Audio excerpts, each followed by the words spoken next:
I heard this story of a young girl who lived with her grandmother, and one day they were baking a cake, and her grandmother began to show her all of the wonderful ingredients that go inside of a cake. And right before the grandmother put the cake in the oven, she looked at the little girl and said, "When this cake hit the right temperature, it's going to rise." The little girl was so excited because she had never seen a cake rise before. After about 2 minutes of the cake baking, the little girl ran to the window and said, "Grandmama, Grandmama, the cake is not rising. Something must be wrong." The grandmother looked at her and said, "Baby, don't worry. It's going to rise." After about 4 minutes of the cake baking, the little girl ran to the window and said, "Grandmama, no, something is terribly wrong with this cake. It's not rising."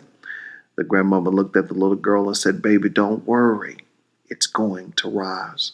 The little girl forgot to go back and look, and after about an hour, she remembered, ran back to the window of the oven and looked in, and a smile filled her face, and she was so happy. She said, "Grandmama, Grandmama, the cake is rising." The grandmother took the cake out of the oven and let it cool and began to ice the cake. And the little girl was watching with so much joy in her eyes and in her heart.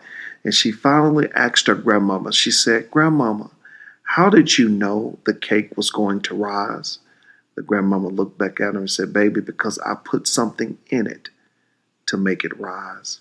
You may be going through a situation right now. You feel like quitting, throwing in the towel, giving up, saying it's not worth it.